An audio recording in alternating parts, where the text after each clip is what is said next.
मंत्री जी, क्या भाई जी ऐसे नीच होते हैं जो भाई को काल के मुंह में डालकर राजभोगों का आनंद लेते हैं? क्यों नहीं महाराज, आपके भाई सुग्रीव ने ही तो ऐसा ही व्यवहार किया था। यह तो मेरा भी तात्पर्य है।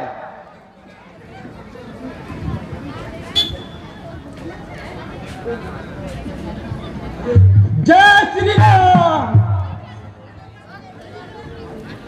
अरे दुष्ट बाली, तूने मुझे बड़ा कष्ट पहुंचाया है। आज सुग्रीव अपना सारा का साथ बदला चुकाने के लिए यहां आया है। लो देखो, आज फिर उसे उल्टी समाई है। ज्ञात होता है कि मृत्यु उसे स्वयं ही आखिर लाई है। महाराज, यद्यपि अज्ञान है किंतु फिर भी आपका भाई है, इसलिए उसका दोष क्षमा कर देने में ही आपकी ही बड़ाई है।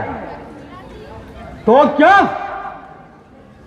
तुम मुझे कायर बनाना चाहते हो? सिंह को सियार से डराना चाहते हो? नहीं महाराज, मैं तो केवल इतना ही कहता हूं कि बस बस चुप रहो।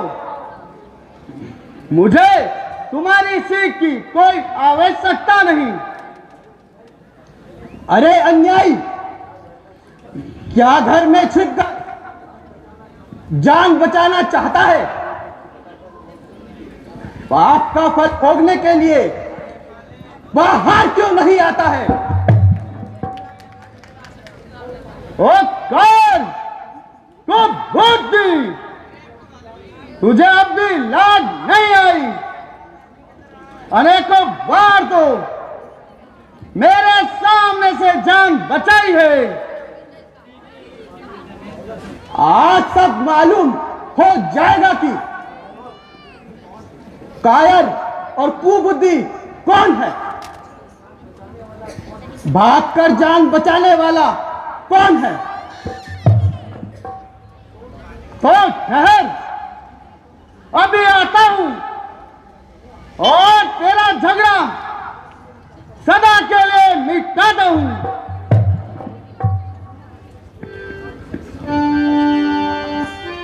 बस निकल भागेगा अब तक। चल कपड़र घास से और न बचने पाएगा पानी के होश से।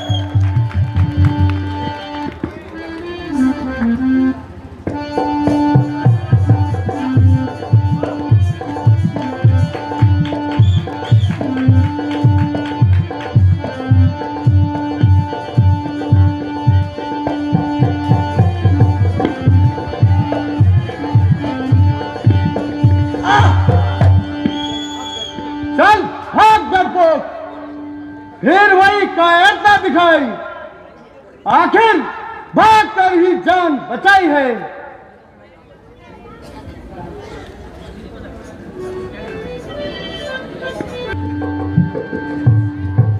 रक्षा, हे नाथ रक्षा।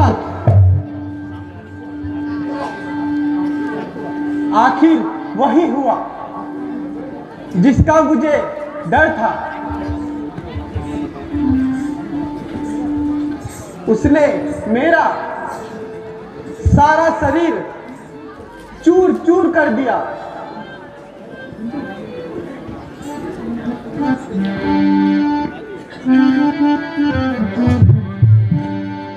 मैं सोच रहा था खड़ा खड़ा, सुग्रीव जी, मैं सोच रहा था खड़ा खड़ा, दोनों का पैर निकल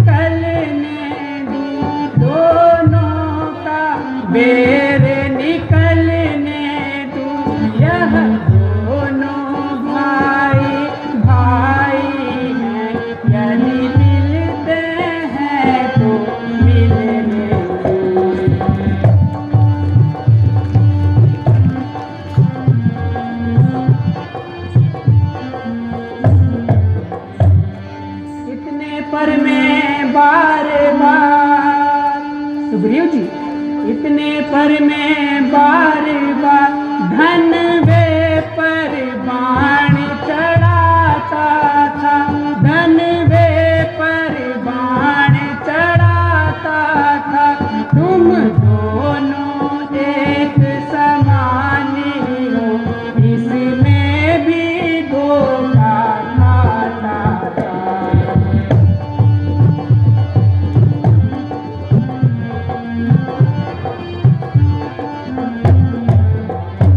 अच्छा बिहार पहन लो, सुग्रीव जी, अच्छा बिहार पहन लो, जिससे मुझको पहचान रहे, जिससे मुझको पहचान रहे।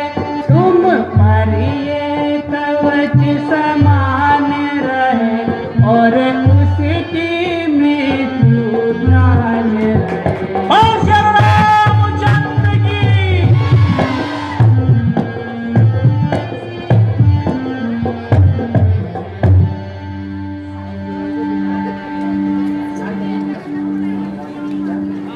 क्या करूं भाई, तुम दोनों की सूरत इतनी मिलती है कि मुझे पहचानना कठिन हो गया। यह तो ठीक है महाराज, परंतु यदि मैं भागकर जान ना बचाता तो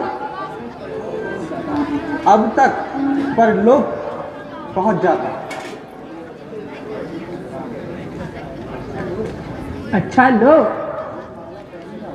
मैंने अब ये माला तुम्हें पहना दी है,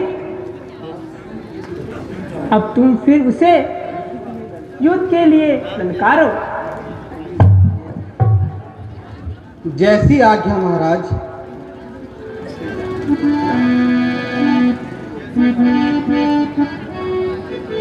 उसकी बुद्धि पहले ही मलिन हो जाती है। मूर्ख ने इतना भी नहीं सोचा कि अगर मैं किष्किंधा पर्वत पर जा पाता तो क्या वह आज तक जीवित बच पाता।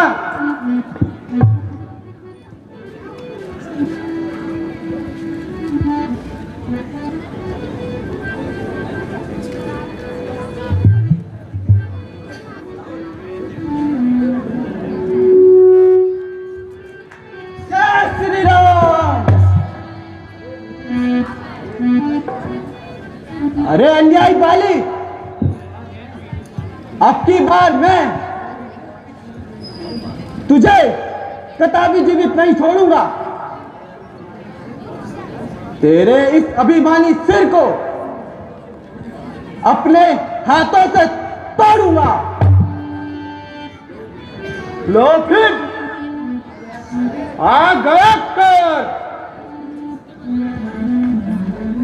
अरे दुष्ट, क्या तुझे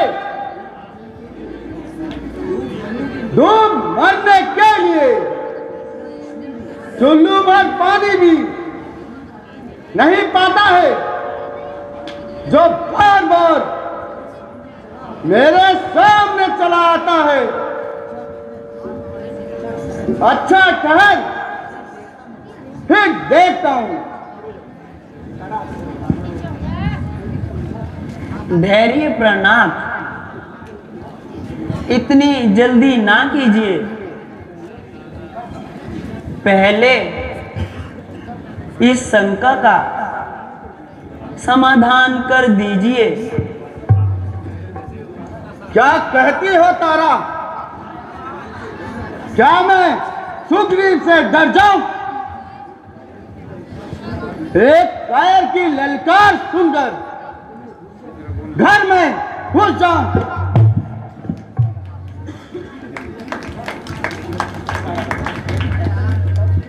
यदि ऐसा ही होता तो मैं आपको कदापि नहीं रोकती। तो फिर क्या बात है?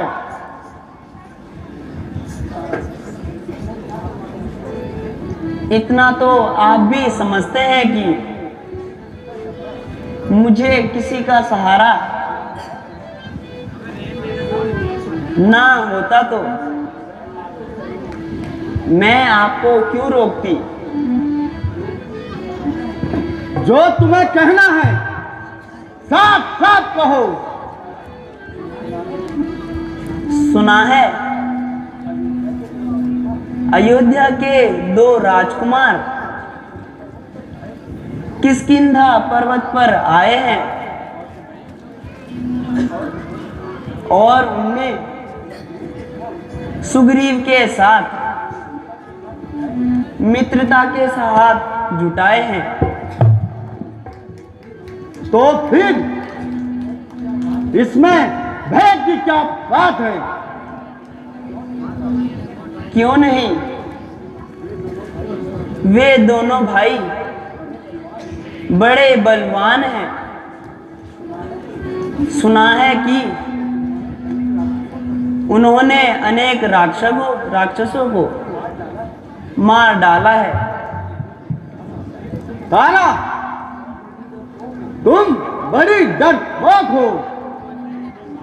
क्या बाली को मारने वाला आज तक संसार में कोई जन्मा है? हट जाओ और मुझे जाने दो। आज उस दुष्ट को अपनी करनी का फल अच्छी तरह पाने दो। नाथ, एक बार फिर से सोच लीजिए। बस बस रहने दो। अपना उपदेश रहने दो। बाली संसार में किसी का भय खाने वाला नहीं है।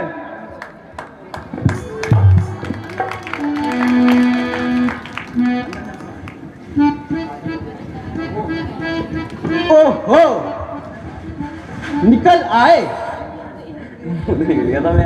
क्या स्त्री के आंचल में मुंह छुपाए पड़े थे?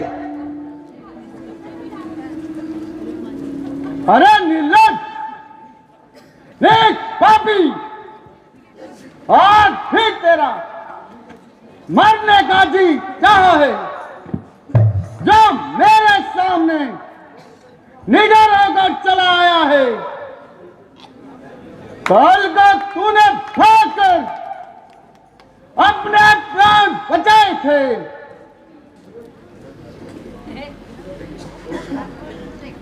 तो क्या गालियां देकर ही वीर बनना चाहता है? यदि साहस है तो 2-2 हाथ क्यों नहीं आता है? आज ये झगड़ा मिटाना है। सदा के वास्ते वैर का बदला चुकाना है। सदा सदा के वास्ते।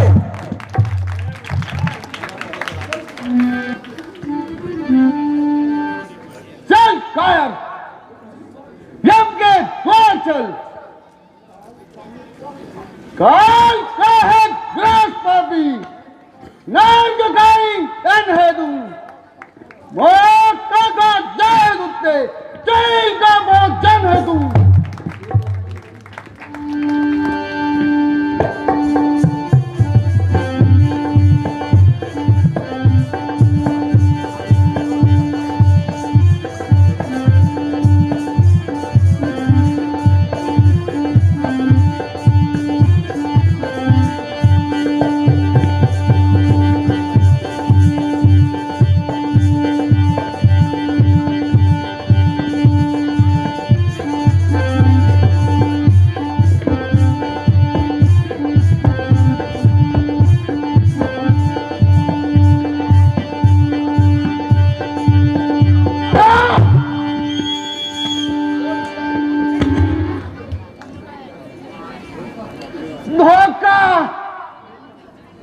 धोखा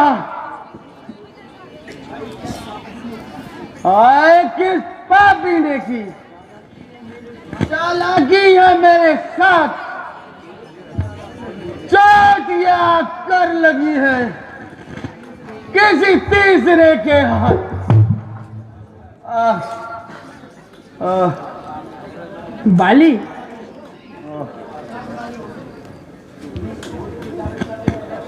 तुमने क्रोध के वश होकर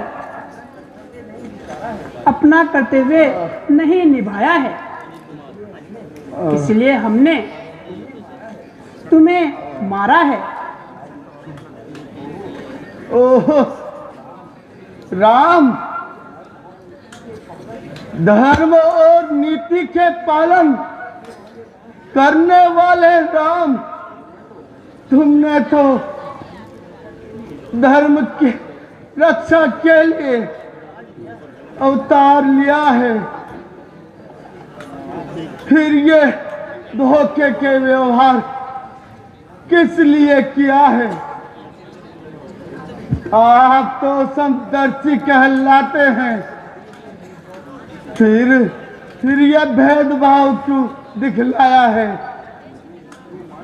मुझे शत्रु मानकर और सुग्रीव को मित्र किस लिए बनाया है? सुनो बाली, छोटे भाई की स्त्री, पुत्र वधू, बहन और कन्या, इन चारों को जो पाप दृष्टि से देखता है, उसके मानने में कोई पाप नहीं लगता है। ठीक है, परंतु यदि मारना ही था तो सामने आकर मारा होता। मैं तो धर्म विहीन हूं,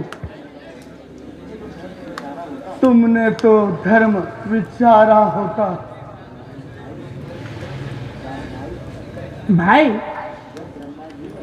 जब ब्रह्मा जी ने तुम्हें वरदान दिया है तो उसको तोड़ देना बहुत बुरा है।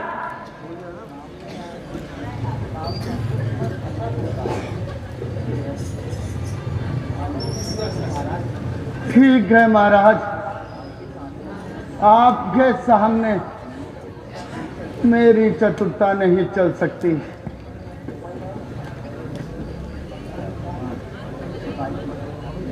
बाली, इस समय तुम्हारा मन पवित्र हो रहा है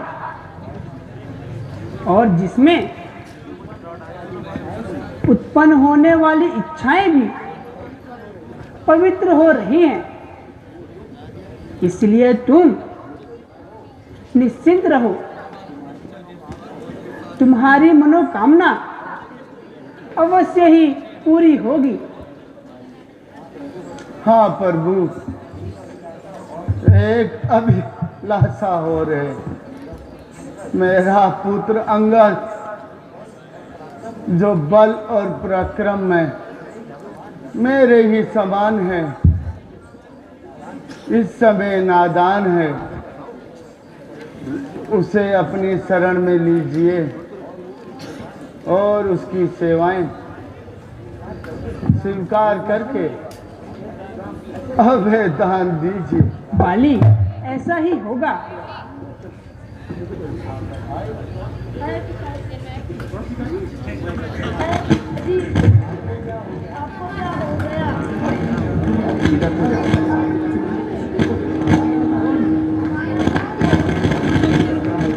कुछ नहीं बेटा, यह तो संसार का नियम है, जो पैदा होता है उसे मरना अवश्य होता है। अब मैं जा रहा हूं, याद रखो जी, आज से तुम्हारे माता पिता, स्वामी, सखा, मित्र और संबंधी महाराज श्री राम हैं। हाँ हाँ, आओ बेटा अंगद, आज से मैं तुम्हें अपने आश्रय में लेता हूँ और अभयदान देता हूँ। अच्छा नाथ, अब बोला नहीं जाता, क्षमा कीजिए। और स्वामी, हाय हाय विधाता, ये कैसा अनर्थ है। हाय स्वामी, हाय स्वामी, देवी हाय धैर्य विधाता, रखो। हाय विधाता, ये कैसा अनर्थ है। हाय देवी स्वामी, अब तुम धैर्य रखो। यद्यपि यह वियोग असहनीय है, किंतु उचित यही है कि तुम धैर्य धारण करो। रोने से कुछ नहीं होगा। बिना आत्मा के शरीर बना हुआ बुझा हुआ दीपक है, इसलिए तुम धैर्य रखो। सुग्रीव जी, आप बाली का दाह संस्कार करो और दान पुण्य करके इनकी आत्मा को शांति दो। जैसी आज्ञा प्रभु।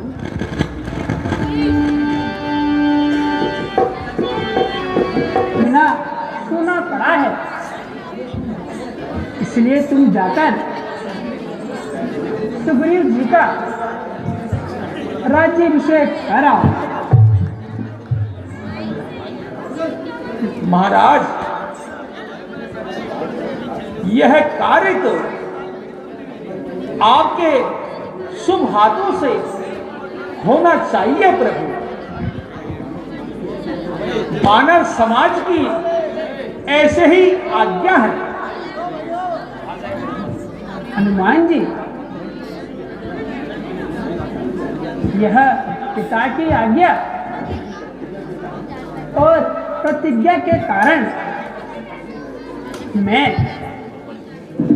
14 वर्ष से पहले नगरी में प्रवेश नहीं कर पाऊंगा, इसलिए तुम भाई लक्ष्मण साथ लेकर जाओ। महाराज,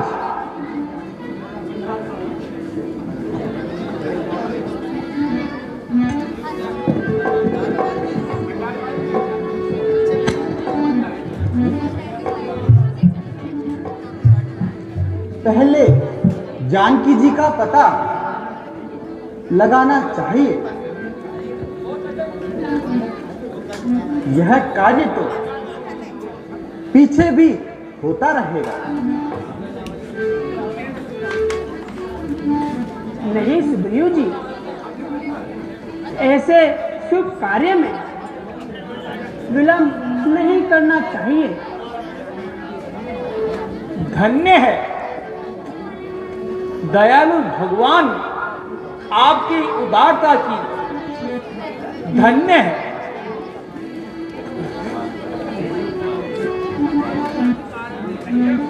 सुग्रीव जी, इन बातों को छोड़िए और नगर में जाकर प्रजा का पालन कीजिए। जैसी आज्ञा प्रभु।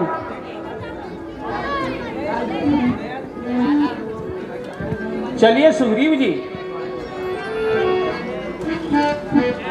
जामन जी, आप भी चलिए।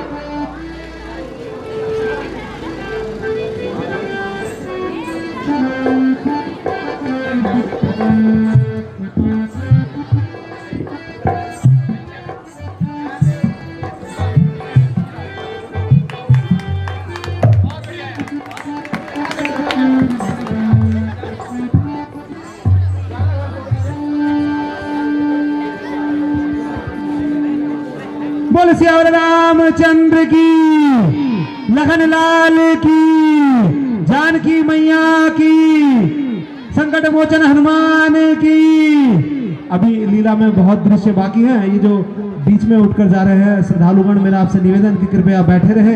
अभी लीला में कुछ और दृश्य भी बाकी हैं।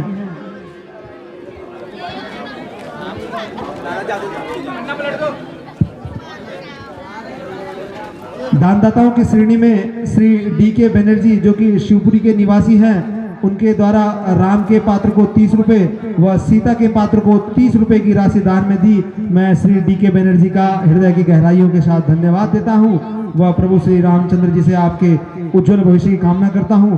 इसी कड़ी में श्री राजा राजपूत सनातनी द्वारा ढोलक वादक को 50 रुपए की राशि दान में दी। मैं श्री राजा राजपूत सनातनी का भी बहुत बहुत धन्यवाद देता हूं। इसी कड़ी में श्री अमित जी द्वारा ढोलक वादक के पात्र को 50 रुपए की राशि दान में दी। मैं श्री अमित जी का भी बहुत बहुत धन्यवाद देता हूं। इसी कड़ी में श्री राजेश रावत जी जो कि सहसचिव है रामलीला समिति के, उनके द्वारा मंच संचालक को 50 रुपए की राशि दान में दी। मैं श्री राजेश रावत जी का भी बहुत बहुत धन्यवाद देता हूं वह प्रभु श्री रामचंद्र जी से आपके उज्जवल भविष्य की कामना करता हूं। उन्होंने ही रामलीला समिति को 50 रुपए की राशि दान में दी। मैं पूरे रामलीला समिति की ओर से आपका बहुत बहुत धन्यवाद देता हूं वह प्रभु श्री रामचंद्र जी से आपके उज्जवल भविष्य की कामना करता हूं। और अत्यंत विलंब न किए हुए लिए चलते हैं आपको लीला के अगले दृश्य में, जहां पर आप देखेंगे प्रभु श्री रामचंद्र जी विराजमान हैं और सुग्रीव जी को बुलाकर सीता माता की खोज के लिए आगे का कार्यक्रम निर्धारित करते हैं। लिए चले आपको लीला की ओर। लीला का अगला दृश्य किष्किंधा पर्वत।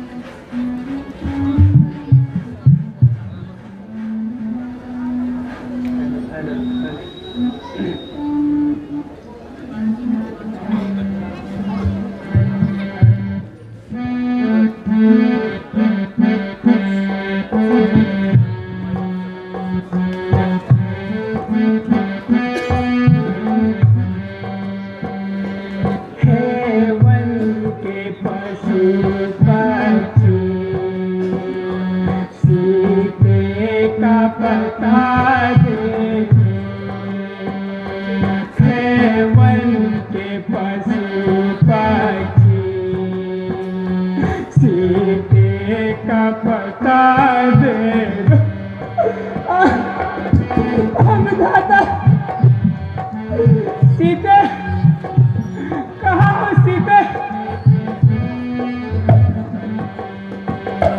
हम ढूंढते फिरते हैं वन और पहाड़ों में।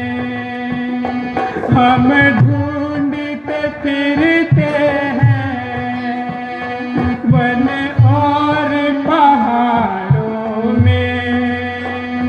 ए भैया मेरे लक्ष्मण, ए भैया मेरे लक्ष्मण, कुछ तुम ही पता। अब दादा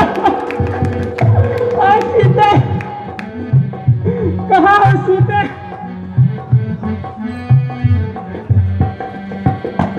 सीते तुम बिन कैसे जीवन में बिताऊंगा। सीते तुम बिन कैसे जीवन में बिताऊंगा।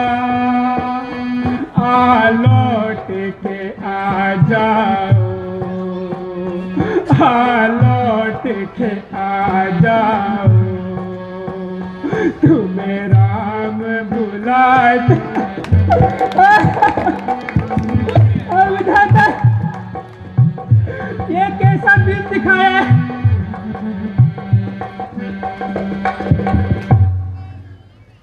भाई लक्ष्मण, भाग्य का दूसरा नाम ही पुरुषार्थ है। इसलिए कहता हूं कि तुम एक बार जानकी को खोज न पाओ तो काल को भी खींचकर आपत्ति से निकाल लाओ।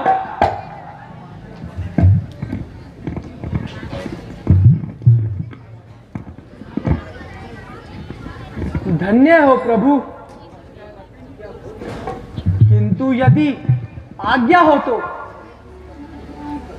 पहले उस कपटी मित्र को ठिकाने लगाऊं जिसने आज तक भी अपना मुख नहीं दिखाया।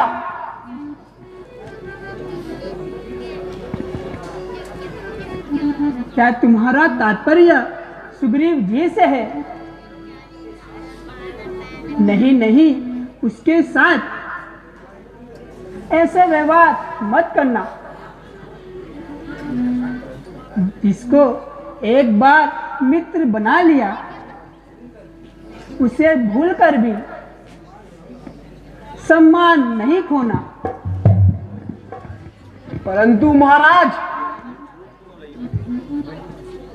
नीच लोग नरमी को नहीं जानते हैं। लातों के भूत बातों से कहां मानते हैं। अच्छा तो तुम चले जाओ और कुछ भय दिखाकर सुग्रीव जी को अपने साथ ले आओ। जैसी आज्ञा भ्राता श्री।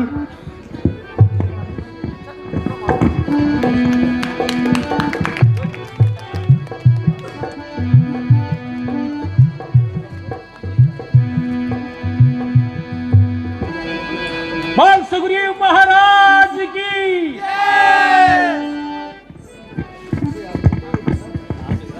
काल की ज्वाला हूं मैं, विष का मां सागर हूं, भूचाल का मैं वेग हूं, प्रारब्ध का मैं चक्र हूं।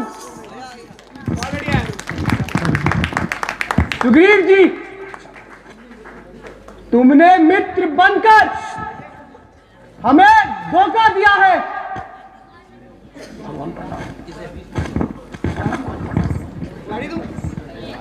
भगवान प्रणाम। क्षमा कीजिए महाराज, मुझसे अपराध हुआ है। विष के समान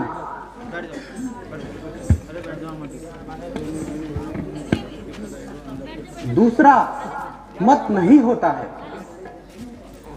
बड़े बड़े ज्ञानियों का ज्ञान हर लेता है। आप तो दयावान हैं, मुझे क्षमा कीजिए। अच्छा तो चलो, भैया राम तुम्हें बुलाते हैं। चलिए प्रभु।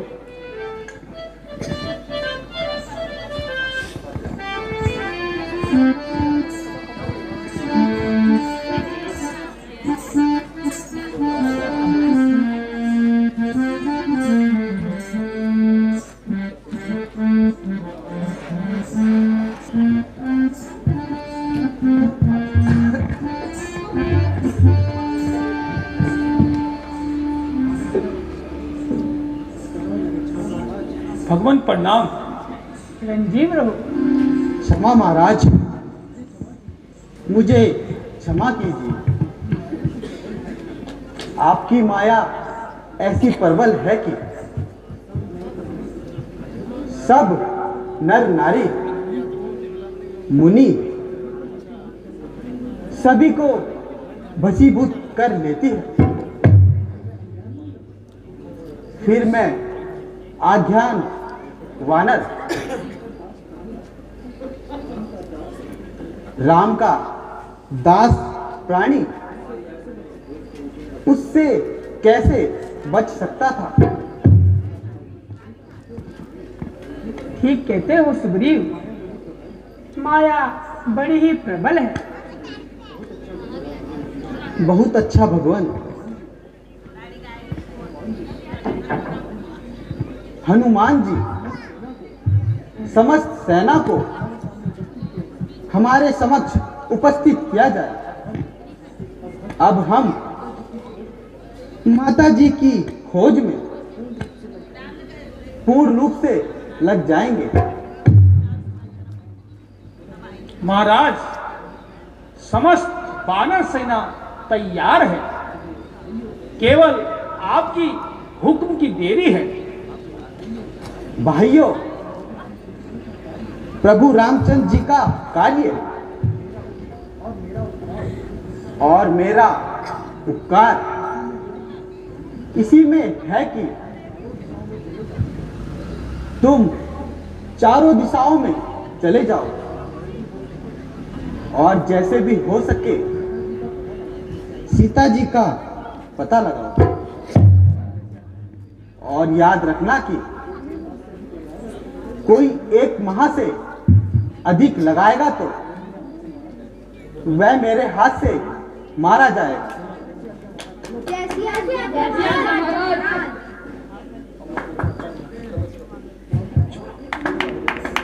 ए हनुमान, अंगद, जामंत, नल और नील, तुम सब भी दक्षिण दिशा की ओर चले जाओ और जानकी जी का पता लगाओ। हनुमान जी, यह निशानी सीता जी को दिखा देना। जैसी आज्ञा भगवान। अच्छा भगवान, अब मुझे आज्ञा दीजिए। बस श्री रामचंद्र की।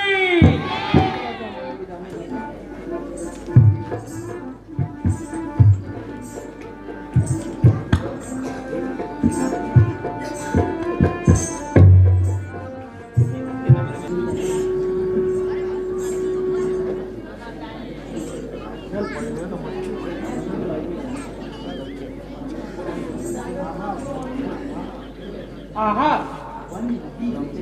वन, नदी और पर्वत में बहुत कुछ ठंडा, परंतु कहीं जानकी का पता नहीं मिला। ठीक है सुग्रीव जी,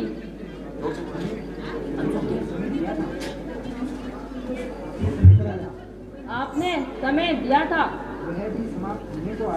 वह भी समाप्त होने को आया, परंतु जानकी का पता नहीं लगा।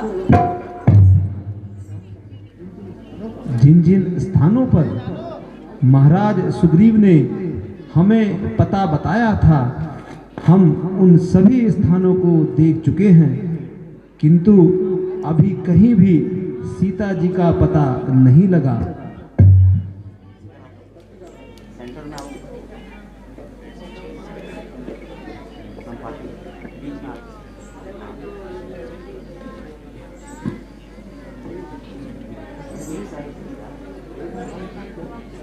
ए मती, वीर जामवंत जी, यह महान जीव कौन है जो हमें खाने की घात लगा रहा है? हनुमान जी सुनो, कश्यप ऋषि की वनिता नामक स्त्री के 2 पुत्र उत्पन्न हुए थे, एक अरुण और दूसरा गरुड़। फिर अरुण के 2 पुत्र उत्पन्न हुए, एक संपाति और दूसरा जटायु। एक दिन वो दोनों भाई सूर्य को पकड़ने के लिए उसकी ओर उड़े। बड़ी दूर उड़ने पर सूर्य की गर्मी से घबराकर जटायु तो लौट आया, किंतु संपाति उड़ता ही गया। अंत में उसके पंख जल गए और वह मूर्छित होकर महेंद्र पर्वत पर आ गिरा। उसी पर्वत की गुफा में चंद्र ऋषि तप करते थे। संपत्ति ने उनकी सेवा की। तब ऋषि ने उन्हें वरदान दिया कि जानकी की खोज करते हुए जब वानर सेना इधर आएगी तो तेरे पंख निकल आएंगे। उस समय से यह बेचारा पंख विहीन यहीं पड़ा हुआ अपना जीवन बिता रहा है।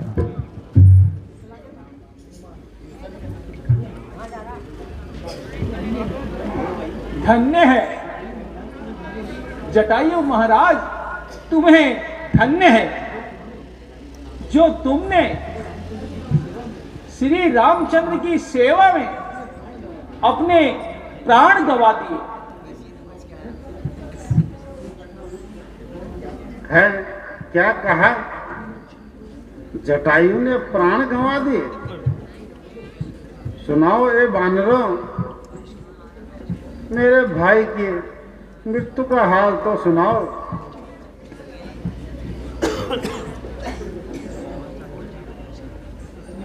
निसंदेह जटायु बड़ा भाग्यशाली था जो परोपकार में मारा गया।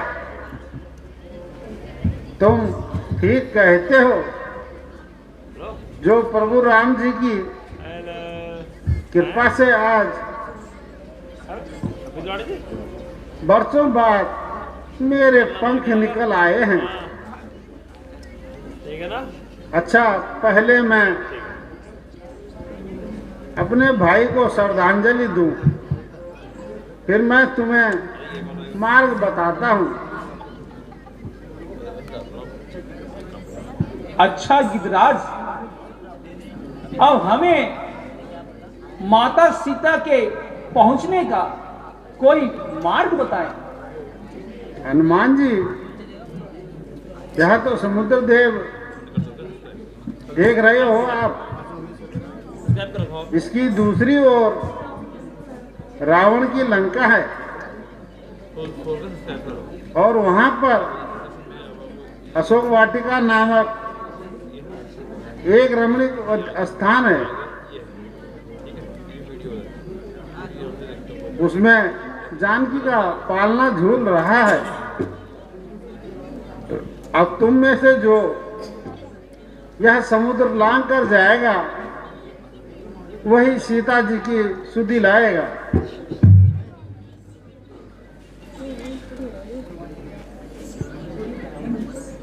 लीजिए जामन जी, इतना पता तो मिल गया, परंतु जामन जी, हम में से ऐसा कौन है जो इस अपार समुद्र को लांग जाए?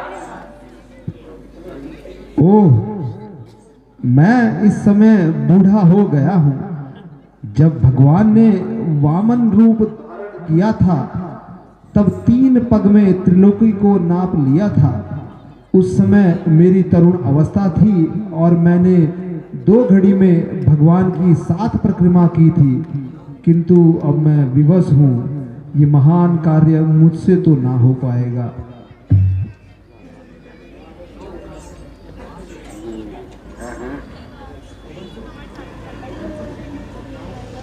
हनुमान जी, हिमालय पर्वत पर कश्यप ऋषि अनेक साधुओं सहित रहते थे। एक दिन वहां पर एक बड़ा हाथी आया और ऋषियों की ओर दौड़ा, किंतु तुम्हारे पिता केसरी ने उसे मार डाला। इस पर प्रसन्न होकर ऋषियों ने वरदान दिया कि तुम्हारे घर में पवन जैसे वेग वाला बलवान और बुद्धिमान पुत्र होगा। उनके आशीर्वाद से कार्तिक मास कृष्ण पक्ष की चतुर्दशी के दिन मंगलवार को मेष लग्न में तुम्हारा जन्म हुआ। एक दिन लाल लाल तुम्हारी माता तुम्हें गोद में लिए खड़ी थी। तुमने उदय होते हुए लाल लाल सूर्य को पकड़ने के लिए बाह उठाई। इस पर इंद्र ने तुम्हारा कुपित होकर वज्र मारा, जिससे तुम्हारी ठोडी में दाग बन गया और तुम्हारा नाम हनुमान हुआ। किंतु तुरंत ही तुमने सूर्य को भुक्षण कर लिया। अंत में देवताओं ने तुम्हारे पिता केसरी को अनेक प्रकार से विनती की और तुम्हें अजर अमर होने का वरदान दिया। तब तुमने सूर्य के मुख से सूर्य को अपने मुंह से निकाला। बस जामन जी, अब आप कोई चिंता ना कीजिए। मैं भगवान राम के प्रताप से पवन के समान जाऊंगा और माता जानकी की सुध लेके ही वापस आऊंगा। तुम सब मेरी इसी जगह पर प्रतीक्षा करना। पांच